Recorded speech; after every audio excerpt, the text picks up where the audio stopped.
Evangelho de Lucas, capítulo número 1, verso 1 ao 4. Evangelho de Lucas, capítulo número 1, do verso 1 ao 4. Diz assim a palavra de Deus: Visto que muitos têm empreendido uma narração coordenada dos fatos que se realizam entre nós, transmitido pelos que desde o princípio foram suas testemunhas oculares e ministro da palavra, pareceu-me adequado também a mim, excelentíssimo Teófilo, depois de investigar tudo cuidadosamente desde o começo, escrever-te uma narrativa em ordem, para que tenhas certeza da verdade das coisas em que foste instruído. Até aí. Irmãos, o Evangelho de Lucas foi escrito em cerca de 60 anos depois de Cristo. Isso quer dizer que o Senhor acabara de morrer e ressuscitar há cerca de 30 anos. E o autor é Lucas, o médico, o historiador e o cooperador do apóstolo Paulo. Aquele que começou a sua viagem, a sua jornada em Troade, lá em Atos 16, e que foi com o apóstolo Paulo até Timóteo, quando este foi martirizado. E Lucas aqui, ele não era um Zé Ninguém. Às vezes eu escrevo lá na internet, irmãos, e eu cometo alguns erros de gramática. E as pessoas dizem assim, mas você nem sabe escrever. Veja que elas não refutam, os argumentos, mas elas falam de um erro ali que é legítimo, que é a gramática, e precisamos estar atentos a isso, precisamos aprender a nos comunicar bem. Mas nós não estamos diante de alguém que não sabia escrever. Pelo contrário, o grego aqui de Lucas é praticamente um grego clássico, diferente do grego popular que foi escrito o resto do Novo Testamento. Ou seja, alguém extremamente culto. Era um médico. E médico em nossos dias já é alguém de prestígio social. Ainda mais naquela época. Não apenas médico. Ele se propôs a historiar aqui a vida de Jesus Cristo. A narrar para Teófilo, em forma ordenada, aquilo que houvera, para que ele pudesse ter plena certeza de sua fé. E por que é importante nós sabermos quem é o autor? Eu sei que Lucas aqui, em nenhum momento, ele vai falar que foi ele que escreveu. Nem no seu primeiro livro, Lucas, o Evangelho segundo Lucas, e nem no seu segundo livro, Atos, que originalmente eram juntos. Mas há muitas pessoas do primeiro, segundo e terceiro século que confirmam que de fato era Lucas, o médico que escreveu o Evangelho segundo Lucas e Atos. A importância de saber que não foi um Zé Ninguém que escreveu esse evangelho é credibilidade. Credibilidade. Você sabe que aquele escrito que tem uma pessoa por trás que é culta, que é alguém que investigou, que é alguém conhecido, que é alguém que esteve com os apóstolos, que é alguém que provavelmente conheceu a mãe do Senhor Jesus Cristo, Maria, e também caminhou e conheceu outros apóstolos, é alguém com credibilidade. É alguém que não apenas sabia como escrever, não apenas sabia como comunicar a mensagem de Deus, mas que estava perto dos apóstolos e, portanto, tinha uma boa referência. E já havia muitos evangelhos naquela época.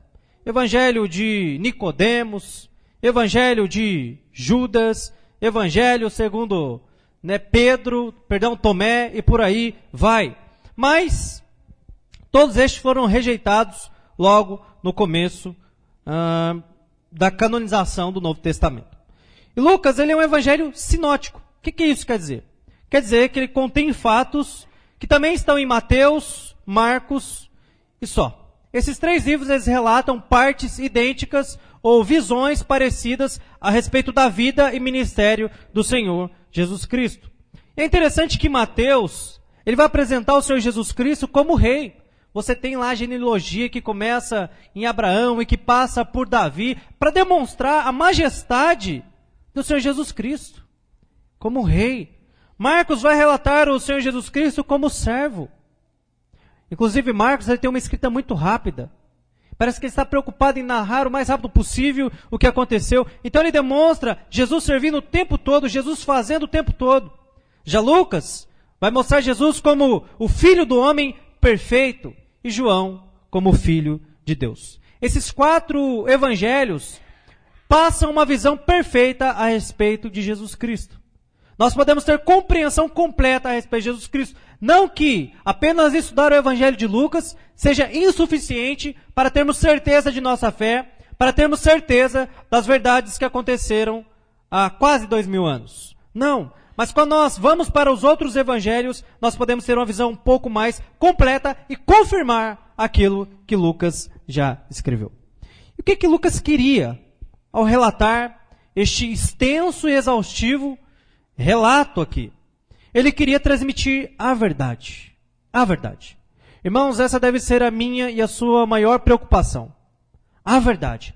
Certa vez Jesus, diante de Pilatos, disse que ele é a verdade. E Pilatos questionou, mas o que é a verdade? Em várias épocas, em vários tempos, houve da parte do ser humano uma busca em conhecer o que é correto, o que é certo, o que é justo e o que é verdadeiro. O que é a verdade? Isso é algo que resplandece no coração do ser humano.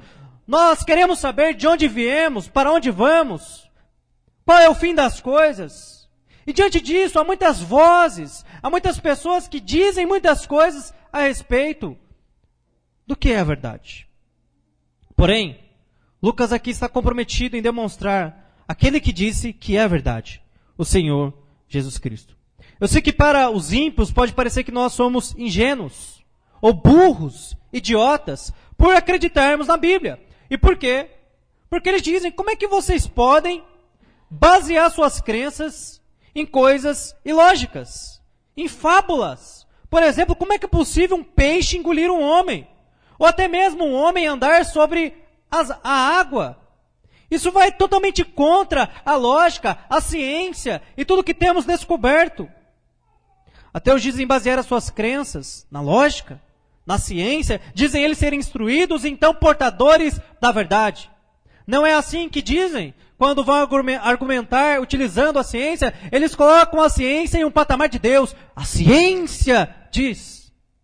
Mas a ciência é feita por homens. Homens erram e homens mentem. Homens também não têm um conhecimento completo da verdade. Portanto, a nossa fé não é um salto no escuro. A nossa fé não é baseada em uma fábula. A nossa fé é baseada em um fato. E Lucas, o médico, quer que Teófilo tenha plena certeza dessa verdade. Irmão, se você fosse questionado hoje, o porquê você é cristão, o porquê você crê na Bíblia e não em outras ideologias e teses e hipóteses, o que você responderia? O que você diria se falasse, por que você é cristão, mas não católico? O porquê você é cristão e não espírita, budista, mórmon, adventista, testemunho de Jeová e por aí vai? Qual seria a sua resposta? Eu não sei a sua, mas a minha seria, é porque a minha fé, a minha religião, é a única que é baseada em um fato histórico.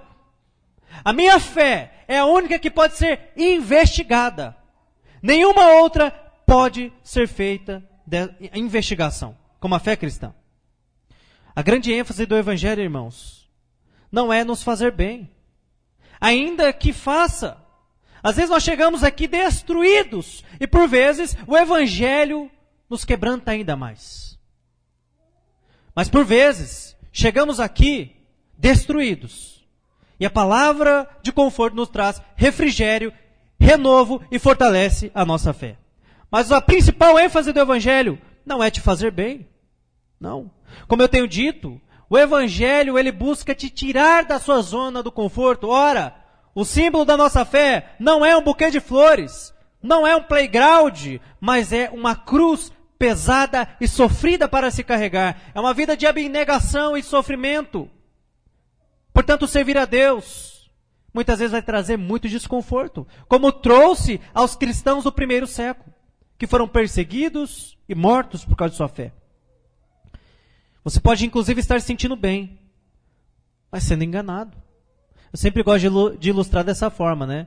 A esposa está gordinha, né? Ganhou um peso. Aí ela chega para o marido e fala, meu bem, eu estou gorda. E o marido já sabe que se falar que tá, vai instalar a Terceira Guerra Mundial. Então ela diz, não amor, você está melhor do que no dia que eu te conheci. E o que acontece? A mulher, ela sabe que é mentira. Mas como é que ela sai dali? Toda saltitante, alegre, feliz, com aquela grande mentira que acabou de ouvir. Amor, eu estou ficando velha. Não, que isso? Pelo contrário. Pelo contrário, você está ficando mais nova. Mais bonita. Isso é mentira. Mas deixa a mulher tão feliz. E o homem? Meu bem, eu estou ficando careca? Não, imagina. Tá cabeludo que só. E por aí vai. Tá vendo como a gente consegue se sentir extremamente confortável ouvindo mentiras? Sim. Às vezes nós conseguimos nos sentir bem sendo enganados. O objetivo do Evangelho não é trazer apenas consolo. Porque isso também as falsas religiões conseguem fazer. Por exemplo, o ateísmo. Ele diz, que isso? Viva a sua vida. Essa é a única vida que nós temos para viver. Depois daqui, acabou. Imagine uma mãe que acabou de perder um filho. Deve ser algo terrível, o sentimento deve ser horrível. Mas veja como ela consegue encontrar também consolo em outras religiões. Por exemplo, no Espiritismo. Olha, o seu filho faleceu, mas não fique assim, porque ele vai reencarnar. Olha, ele pode reencarnar como alguém famoso, como alguém rico e uma vida melhor. Talvez você tenha até a oportunidade de reencontrá-lo ainda aqui. E o que acontece? Aquela mãe sai dali extremamente consolada, mas com a mentira. Com a mentira. O objetivo do Evangelho não é trazer cura ou prosperidade, como anuncia a teologia da prosperidade. Olha, venha para a fé e você será curado. Venha para a fé e você terá uma vida próspera. Não. E por quê? Veja Jó que enfermou. Veja o apóstolo Paulo, que também se encontrava enfermo. Veja Timóteo, que tinha problemas em seu estômago. E mais, todos os apóstolos morreram pobres. Sabe quais eram os bens do apóstolo Paulo? Uma capa e livros. Ou seja, nem sempre seguir a fé cristã vai nos tornar mais sãos ou prósperos. Pelo contrário, podemos até perder dinheiro. Às vezes você trabalhava ou faz algo que é desonesto, tem que abandonar. Lembra Zaqueu? Ele roubava. Mas então ele teve um encontro com Jesus Cristo. E ele decidiu devolver 4 vezes mais o que roubou. E provavelmente viver uma vida mais amena, mais simples, mais ponderada. Então a ênfase do Evangelho não é te tornar também alguém rico. Não é. Então você precisa ter certeza que a sua fé é verdadeira. Pois, como eu tenho dito, os riscos são muitos. Há muitos riscos em servir a Deus, em declarar que a nossa Bíblia é a única verdade. Isso soa até mesmo para muitos como arrogante, ainda mais em dias tão libertinos, de liberalismo teológico e relativismo. Por que você crê na Bíblia? Por que você crê no cristianismo? Então, o primeiro ponto dessa noite. Porque a fé cristã é a única religião baseada em um fato. Em que se resume, em essência, todas as demais religiões. Se eu fosse resumir uma sentença, resumiria em a visão de algum homem. Algum homem, em algum lugar, teve uma visão celestial. Deus deu uma visão, segundo eles, e através daquela visão, eles edificam a sua igreja. Então veja que sempre foi assim, um homem depois de orar muito, um homem depois de passar tantos dias em um monte, um homem depois de meditar sei lá quanto tempo, recebeu uma revelação. Por exemplo, Maomé, que subiu ao cume do monte lá, recebeu uma ordem angelical. Você tem Joseph Smith, dos Mormons, ou os Santos dos Últimos Dias, que também foi orar, buscando uma igreja verdadeira, e recebeu a visita de anjos. Você tem Ellen White, que diz ter recebido uma revelação baseada no 4º mandamento, e por aí vai. Em cima disso, eles sentaram suas crenças e suas religiões. Todas elas falsas. Todas elas falsas. Não se pode investigar. E por quê? Porque eles estavam absolutamente sozinhos. Quem estava com você, Ellen White? Ninguém. Quem estava com você, Joseph Smith? Ninguém, eu estava orando sozinho. E com você, Maomé? Eu estava no monte sozinho. Ninguém viu? Ninguém viu. Então como eu posso investigar isso? Não é possível. Veja que as filosofias também se resumem a isso. a um homem, depois de meditar e pensar muito a respeito de algo, ele chega em alguma resposta. Ora, eu existo porque eu penso. Então veja, mas como investigar isso? Como investigar isso? Não tem como. Como é que você leva pensamento para laboratório? Não tem como investigar. E a fé cristã? A fé cristã tem como ser investigada, porque ela é baseada na narração de fatos que aconteceram e foram testemunhados por centenas de pessoas. Ela cita personagens históricos como Pôncio Pilatos, como o sacerdote Caifás.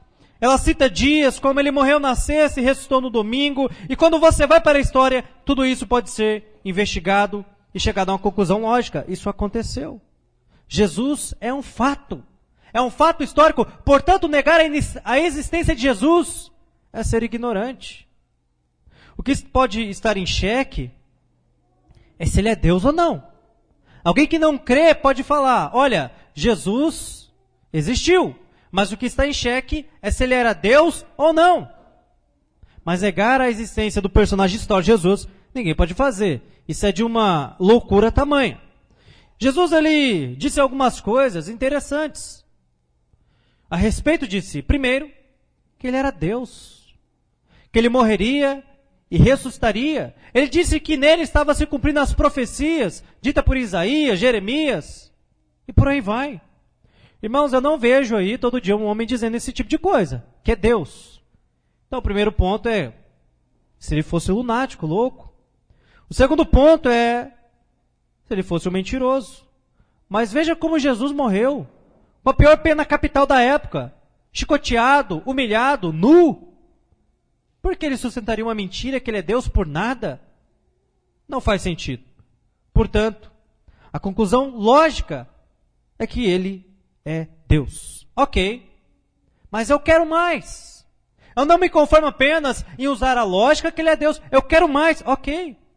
Lucas vai dizer o seguinte, que houveram muitos que foram suas testemunhas oculares. Você sabe o que quer dizer isso? Testemunha ocular. Houveram muitos que viveram com Jesus na mesma época. Houveram seus discípulos mais próximos que testemunharam. E não testemunharam milagres como a gente vê pela igreja, pelas igrejas atuais, que parecem mais um teatro. Eles testemunharam um homem andar sobre as águas. Eles testemunharam uma orelha ser restaurada. Eles testemunharam 5 pães e 2 peixes alimentarem milhares de pessoas. Eles testemunharam um homem morrer na sexta e ressuscitar no domingo. São coisas que nenhum homem pode fazer. Mas mais. Por que eles mentiriam? Todos eles morreram pobres, queimados, devorados por leões, decapitados. Por que eles morreriam para sustentar essa mentira? Por quê? Você tem, por exemplo, Galileu Galilei, que foi um dos primeiros a descobrir que a Terra era redonda. Mas lembra que na época a Igreja Católica cria que a Terra era plana. Então chamaram esse cidadão e falaram, ou você nega o que você está dizendo, ou você morre. O que ele fez? Negou. Falou, não, eu estou errado, a Terra não é redonda não, a Terra é plana, e tudo bem. Mesmo sendo verdade, ele não teve coragem de entregar a sua vida. E por quê? Porque havia dúvidas. Mas não foi o caso dessas pessoas. Eles morreram confirmando. Eu vi Jesus morto na sexta e ressurreto no domingo. Veja que muitos filósofos também eles vão argumentar sobre vida após a morte. Mas como é que eles podem fazer isso? Todos que morreram não voltaram de lá para falar como é que é. Mas Jesus, ele morreu, ressuscitou e ele nos deu ciência do que acontece após a morte. Veja que seguindo a filosofia dos homens, não tem como saber o que acontece. Mas seguindo o que Jesus Cristo disse, tem como saber o que acontece. Os muçulmanos, eles creem até em vida após a morte. Inclusive creem que se morrerem de forma honrosa, receberão 70 virgens para desfrutar por toda a eternidade. Ok? Quem morreu e ressuscitou e voltou a falar, é verdade, tem 70 virgens e a cada manhã, pasmem, elas voltam a ficar virgens. Ninguém voltou. Ninguém voltou. Mas a fé cristã é diferente, porque Jesus voltou. Se você chega no túmulo de Maomé, está escrito aqui, jaz Maomé. Se você chega no túmulo de Buda, está escrito aqui, jaz Buda. Se você chega no túmulo de Madre de Calcutá, está escrito aqui, jaz Madre de Calcutá. Ou se você chega no túmulo de qualquer Papa, está aqui, jaz tal Papa. Mas se você chega no túmulo de Jesus Cristo, está escrito, ele não está aqui, ele ressuscitou. Ele ressuscitou. Eu sei que muitos disseram o seguinte, não, Jesus Cristo não ressuscitou, não. Na verdade, os seus discípulos roubaram o seu corpo. Inclusive é isso que a Bíblia diz, que os discípulos foram acusados ali. E por que eles roubariam o corpo de Jesus Cristo e inventariam essa mentira? Dizem eles, é porque é o seguinte, eles viram que trabalhar não estava dando nada. Pescaria não estava mais funcionando. Coletoria também não. Ele já estava 3 anos e meio desempregado, sendo alimentado por pessoas ali. Era um bom negócio. Continuar propagando essa mentira e sendo sustentado pela igreja. Irmãos, isso não perpetua até hoje, né? Os pastores aí que vivem integralmente da obra também são acusados assim. Acusados disso. De cães gulosos. De que querem apenas tosquear a lã das ovelhas. De serem ladrões. De serem desocupados. Então acusaram também os apóstolos disso aqui. Só não explicam o porquê eles morreram sustentando essa mentira. Por que você mente? Você mente para obter alguma vantagem. Mas qual foi a vantagem obtida pelos discípulos? Morrer de forma cruel? Serem torturados? Perseguidos? Difamados? Humilhados? Me diz qual é? Qual é o benefício que eles obtiveram? Eu, sinceramente, não vejo nenhum. E pela lógica, não teve aqui nenhum benefício. Pelo contrário. Pelo contrário. A fé cristã, irmãos, ela é baseada em um evento histórico. É algo que você, sem apenas o auxílio da Bíblia, sem o auxílio da Bíblia, você pode investigar, porque há várias pessoas que relatam. Por exemplo, Flávio Joséfo, que nem era cristão, era um judeu, não cria em Jesus Cristo, ele dá relatos sobre um certo Cristo, ou sobre uns discípulos que disseram vê-lo morto na sexta e ressurreto no domingo. Você tem historiadores romanos, e por aí vai. Olha o que diz 2 Pedro 1,16. Porque não vos demos a conhecer o poder e a vinda do nosso Senhor Jesus Cristo, seguindo fábulas engenhosamente inventadas, mas nós mesmos fomos testemunhas oculares da sua majestade. Irmãos, isso aqui não foi ninguém que contou para Pedro.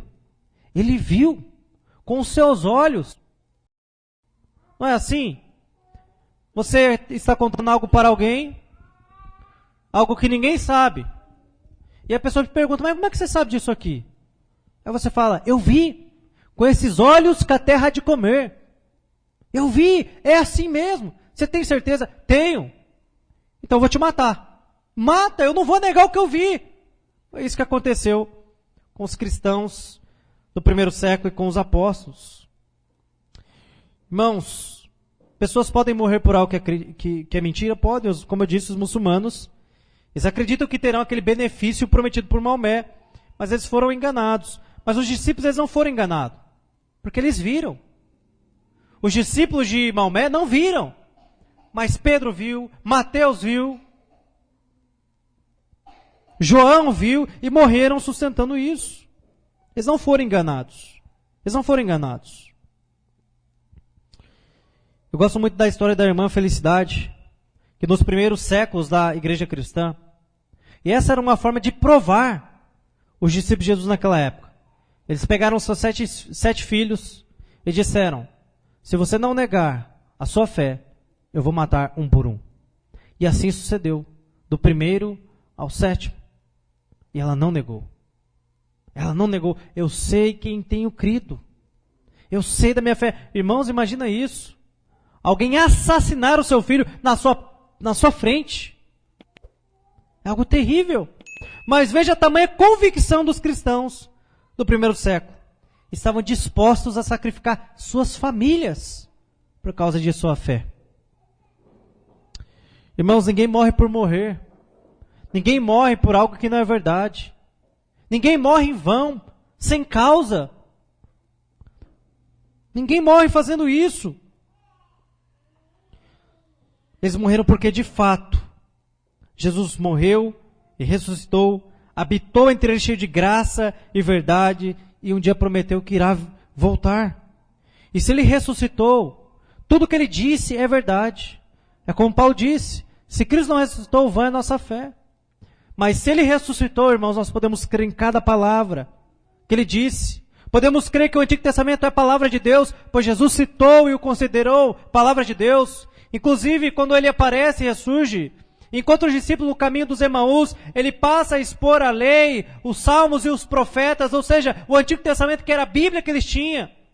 Se Jesus morreu e ressuscitou, é certo também que tudo aquilo que ele deu a conhecer aos seus discípulos, como João, sobre a sua vinda, irá acontecer.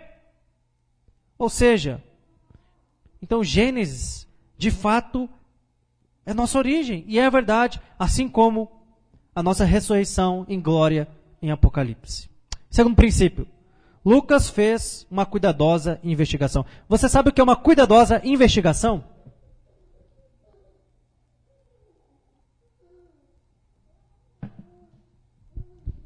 É uma investigação minuciosa, rica em detalhes. E o Evangelho de Lucas é o único que tem ali um pouco da infância de Jesus, um pouco da sua adolescência, e um período do seu ministério de 3 anos, e a ênfase na última semana de Jesus Cristo. E onde é que ele achou essas fontes? Primeiro, provavelmente nos escritos de Mateus, Marcos, procurando testemunhas que andaram com Jesus, que viram Jesus, por exemplo, os apóstolos, a mãe de Jesus, Maria, e por aí vai. A Bíblia vai dizer em Atos 21 que ele passou um tempo com Felipe, discípulo de Jesus, e também foi companheiro de Paulo, a qual o Senhor Jesus Cristo também se mostrou. Ou seja, ele vivia entre testemunhas oculares. Ele colocou um caderno debaixo dos braços e foi investigar. Como faz um perito policial. Acontece um crime, e então um perito policial, um investigador, um detetive, ele sai colhendo provas, colhendo testemunhas, anotando RG, CPF. Pessoas que viram, o que você viu? Me fala e anota. O que você viu? E anota outro relato, depois ele coloca tudo e liga os pontos e fala, então é isso que aconteceu. Foi isso que Lucas fez. É interessante que não foi assim dado a conhecer a João. João estava lá na ilha de Pátimos e Deus aparece de forma gloriosa, majestosa e dá então a revelação do Apocalipse de forma miraculosa. Mas para Lucas não é assim. Lucas ele pega o seu caderninho e vai investigar. E é palavra de Deus. É palavra de Deus. Ele vai dizer que é como se ele dissesse, eu corri todos os cantos. Eu falei com todos, ou com quase todos, que viram Jesus ressurreto. Eu peguei os escritos da época, eu peguei o material, eu li. Você não pode fazer isso com as seitas. E por quê? Como eu disse, eles estavam sozinhos. Há pouco material para investigação. Muitos contêm incoerências, erros, e por aí vai. Você sabia que muitas descobertas arqueológicas tiveram a Bíblia como mapa? Usaram este livro sagrado para se localizar, para descobrir certas coisas, como cidades perdidas, como alguns reis, e por aí vai. A nossa fé está baseada em um fato que se realizou e por isso pode ser investigado. Aquilo que foi profetizado no Antigo Testamento a respeito de Jesus se cumpriu. Mas as profecias que são entregues ou dadas aí nas seitas não se cumpriram, por exemplo, no Adventismo. Não se cumpriu as profecias Maia. Lembra? 2012? Isso é até um filme, né? 2012. Todo mundo pensava que ia morrer. Por quê? Porque o calendário Maia ia até 2012, o fim do mundo. Irmão, já é 2020. E estamos nós aqui. Todas essas profecias falharam. Mas a Bíblia diz que só em Cristo mais de 300 profecias se cumpriram. Onde nasceria, como morreria, qual seria a pena capital pela qual morreria. Muitos tentaram profetizar e erraram. Marx disse que se os proletariados, se os funcionários, esqueci o nome. Quem trabalha em indústria é o quê? Operário. Se os operários tomassem a força, os meios de produção, o paraíso desceria na terra. Mas o que aconteceu foi o estouro da Primeira Guerra Mundial. E operários não defenderam a si, a sua classe, mas lutaram entre si para defender o seu país, os seus filhos, as suas famílias. Ou seja, o inferno foi estabelecido ao invés do paraíso. Erraram. Há relatos que em países comunistas há canibalismo, prostituição infantil. E por quê? Por conta da fome. Não tem paraíso, como profetizou Marx. O darwinismo também passa longe de acertar. Ele diz que nós evoluímos de uma ameba. Teorias como também a teoria do Big Bang, que surgiu tudo a partir de uma explosão, é balela. O próprio Darwin reconhece o calcanhar de Aquiles da sua teoria. Veja o que ele diz. A quantidade de espécies intermediária deveria ser enorme. O registro fóssil deveria estar repleto delas. E essa talvez seja a objeção mais grave e mais óbvia da minha teoria. Ou seja, o que ele está dizendo é por que nós não temos híbridos, meio peixes, meio dinossauro, ou meio macaco, meio ser humano. Não há. Não é esse elo perdido. É o elo que está perdido até hoje. E ele vai dizer, esse é o calcanhar de Aquiles da minha teoria. E é por isso.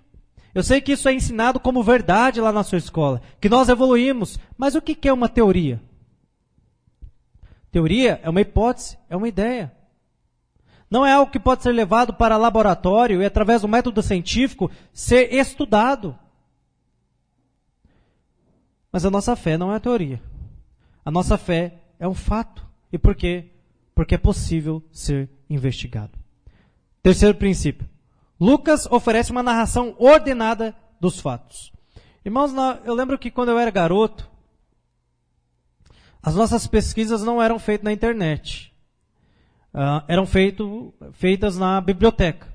E lá na biblioteca havia computadores com internet, você podia usar até 30 minutos. Mas para fazer uma boa pesquisa, 30 minutos não bastava, era pouco demais. Fora que naquela época era muito confuso, como se usar a internet e a gente ainda estava aprendendo. E a maioria de nossas pesquisas, então, eram feitas à mão e na biblioteca. Irmãos, às vezes nós encontrávamos algum livro que tinha apenas uma parte da história. E nós tínhamos que pegar outro livro.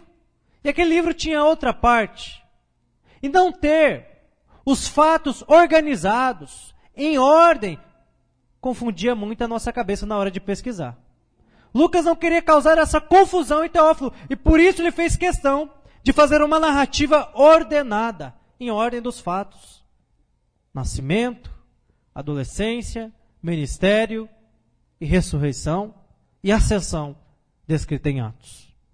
Para que Teófilo ele pudesse bater o olho e estar tudo de forma clara, para ser mais fácil também de ser investigado. Irmãos, toda a Escritura tem apenas uma nota, um tema, Jesus Cristo. De Gênesis a Apocalipse, nós poderíamos resumir, tudo aponta para Cristo. E por isso que na igreja Cristo deve ser exposto. Nosso objetivo aqui, irmãos, não é te entreter. Não é que você se sinta mais confortável. Não é que você venha aqui e saia mais aliviado de suas tensões diárias. Não. Nosso objetivo é anunciar Jesus Cristo de Nazaré. É anunciar a verdade. Para quê? Primeiro, para que você possa saber o que é mentira. Segundo, para que você possa sentar a sua vida e a sua família sobre aquilo que permanece. Pois os ventos de doutrina estão aí. As dificuldades estão por aí. Lembra que Jesus disse? Todo aquele que ouve a minha palavra e as guarda é comparado a um homem que edificou a sua casa sobre a rocha, que vindo os ventos e também a tempestade permanece de pé. Mas aquele que não ouve minhas palavras e não as guarda é comparado a um homem que edificou a sua casa sobre a areia, que vindo os ventos e também a tempestade, cai. É por isso que precisamos ter certeza da verdade.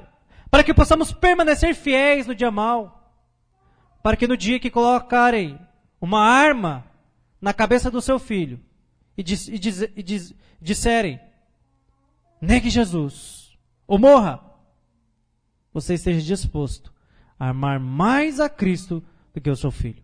Como diz a Escritura, quem ama mais o seu pai ou a sua mãe do que a mim não é digno de mim, e quem ama mais o seu filho ou sua filha do que a mim também não é digno de mim. Os cristãos estavam dispostos a sacrificar os seus filhos, e por quê? Porque eles tinham certeza da verdade. Eles tinham certeza. E o nosso objetivo é esse, é que você tenha certeza da verdade. A igreja, ela deve ser escudo e broquel da verdade. Escudo e baluarte da verdade. É por isso que você precisa ser instruído na palavra. Não em experiências miraculosas, não. Na palavra. A palavra precisa ser lida, interpretada e aplicada à sua vida. Você precisa ouvir doutrinas densas como justificação pela fé, lei e graça, depravação total do homem. Irmãos, recentemente eu descobri o quão ofensivo é a doutrina da depravação total. É tão ofensiva que até entre os evangélicos, quando você fala dela, eles rangem os dentes. E isso significa apenas uma coisa. Que muitos, até mesmo dos ditos evangélicos, não acham que são tão maus como Deus diz que é. Você é mau. Você é mau. A sua natureza é depravada. Se não fosse Cristo, vocês acompanharam aí o anestesista Giovanni, a monstruosidade que fez. Se não fosse Cristo, faríamos coisas piores. E se não damos vazão às paixões insanas do nosso coração, é porque Deus tem nos freado. É porque Deus, por sua graça, tem nos dado limites. Paul Washer diz que Hitler não era um fenômeno, uma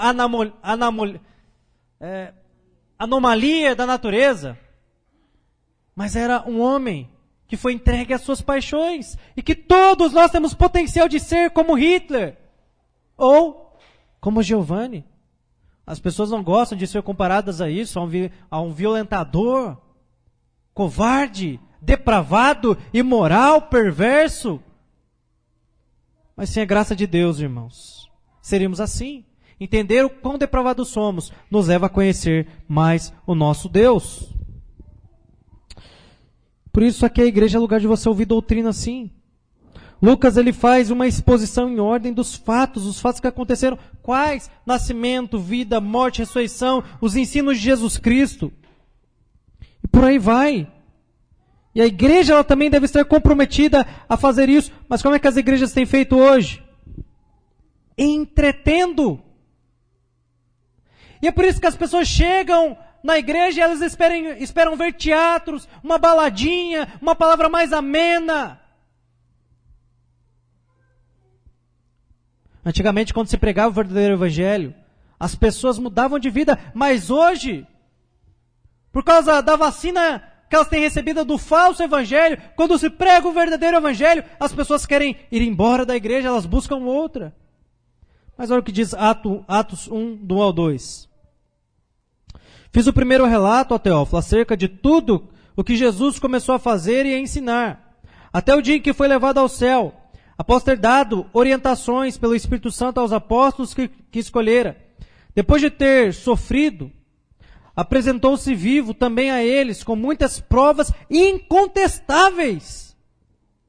Irmãos, quanto a fatos, não há argumentos. Aparecendo-lhes por 40 dias, e falando das coisas referentes ao reino de Deus. Após a ressurreição, Cristo ainda apareceu para os discípulos 40 dias. Irmãos, quando você vai para um tribunal, o que eles querem saber é, há provas? Você tem um documento? Você tem uma foto? Você tem uma filmagem? Tem. Causa ganha. Porque contra fatos não há refutação, não há argumento. E é isso que Lucas está dizendo no Teófilo. Ele morreu, ele ressuscitou, e há muitas provas incontestáveis. Lucas, ele, do nascimento, aos 30 anos, ele fez uma menção a respeito de Jesus Cristo. Dos 30 aos 33, ele gastou grande parte do seu evangelho falando, e a sua ênfase total foi na última semana, crucificação, morte e a justificação pela fé, daqueles que creram na sua ressurreição. E nós precisamos gastar tempo também nisso. Doutrina. E por quê? Porque os falsos pastores, eles têm investido. Eles têm investido em transformar as pessoas em ignorantes a respeito da Bíblia. E é por isso que as pessoas chegam na igreja e não conseguem, como nós dizemos, ficar 50 minutos ali sentados ouvindo uma pregação. Porque, via de regra, a pregação é 15, 20 minutos. O que eles gostam mesmo é de louvorzão. É de festa, folia, mas a igreja não é lugar para isso. A palavra deve ter primazia. Irmãos, alguns estão com casamento destruído, sabe por quê? Não é porque não ouvem sobre casamento, mas é porque têm ouvido pouco sobre o Evangelho. Se a sua vida não estiver sentada no Evangelho, a criação dos seus filhos vai de mal a pior, o seu casamento vai de mal a pior, não tem como. Por isso nós não estamos aqui para falar apenas de assuntos que gostamos, e é por isso que pregamos a Bíblia de forma ordenada. Lucas, do 1 ao 4, depois, continuidade, de forma que nós não escolhemos os temas e nem sempre pregamos aquilo que gostamos, mas aquilo que está aqui. Quarto princípio para encerrarmos. A Bíblia é a verdade. A Bíblia é a verdade.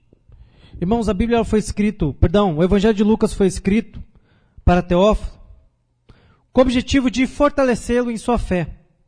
Com o objetivo de, ouvindo o que aconteceu, ele pudesse talvez se decidir, se ainda estivesse em dúvida, para instruí-lo na verdade. Para que ele pudesse ter certeza da verdade. Provavelmente Teófilo aqui era o nobre, pela forma que Lucas o trata. Ele vai dizer, ó excelentíssimo Teófilo.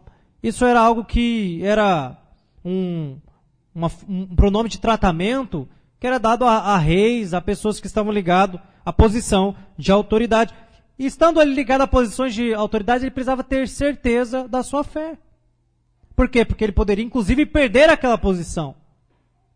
Irmãos, ter uma posição elevada de prestígio do Império Romano era algo extremamente maravilhoso. Se colocar à disposição, se colocar a um risco de perder, era algo que só poderia ser feito se houvesse absoluta certeza daquilo que ocorreu. E é por isso que Lucas vai ser minucioso. Você tem muitos pentecostais que a pregação não tem 15, 20 minutos. E quando tem, a metade da pregação é o charabacanta e bordões. Você tem hoje a teologia do coaching. Você tem pessoas que estão dizendo, Deus está aqui para tirar a sua dor. Deus está aqui para restaurar o que foi perdido. Deus está aqui para devolver de volta o que é seu, para restituir. Ou seja, uma mensagem que propaga apenas consolo. Como é que são as igrejas modernas? É músicas e mais músicas e músicas melosas. Você é o espelho que reflete a imagem do Senhor. E aí você chora. Você fala, é verdade. Eu estou aqui no meu pecado, na lama. Mas eu sou o espelho que reflete a imagem do Senhor. Eu sou maravilhoso. Eu sou o cara. Deus me ama. Deus morreu por mim. É verdade. Mas e o arrependimento? Deus nos chama da maneira que nós estamos. Mas não permite que fiquemos como estamos. É por isso que a mensagem de João Batista e Jesus se resumirem em uma sentença: arrependei-vos, porque é chegado o reino de Deus. Hoje eles pregam, é chegado o reino de Deus, e anulam a mensagem do arrependimento. O pecador, ele não precisa se sentir confortável com o seu pecado. Ele precisa de arrependimento. Arrependimento. Mas hoje tudo que se prega é consolo sem arrependimento. Olha o que diz 1 Timóteo 3,15. Para que se eu demorar, aqui Paulo falando, para que se eu demorar, saibais como se deve proceder na casa de Deus, que é a igreja do Deus vivo, coluna e alicerce da verdade. Irmãos, a igreja, ela é mais que uma família. A gente tem aqui o slogan, né? Aqui somos uma família, isso é verdade, é verdade. Aqui somos uma família. Mas a igreja, ela pode ser mais que uma família. Mais que lugar de consolo. A igreja é mais que todas essas coisas. A igreja é um lugar que é coluna e alicerce da verdade. É isso que devemos defender. É isso a que você deve se apegar. Não interessa se eu gosto do pastor, não interessa se o estilo dele me agrada ou não, é pregado a verdade. Pronto. Eu vou ficar ali. Eu vou ficar ali. Há muitas pessoas que estão bem em sua igreja, mas estão indo para o abismo. E por quê? Porque não é pregado a verdade. Eu preciso conhecer a verdade, para que eu possa identificar a mentira. Lembre, irmãos, nos últimos dias surgiriam muitos falsos profetas, falsos mestres, miscigenando o evangelho. Como é que você identifica um evangelho híbrido? Conhecendo o verdadeiro evangelho. Conhecendo o verdadeiro evangelho. Por isso Paul Washer disse, não vá a uma igreja que é próximo à sua casa, vá a uma igreja que é mais próximo da Bíblia. Irmãos, veja que na época de João Batista, as pessoas se submetiam a andar quilômetros e quilômetros no deserto, em um lugar árido. Não tinha banco, não tinha cadeira, não tinha iluminação, microfone, instrumento, louvor. Não.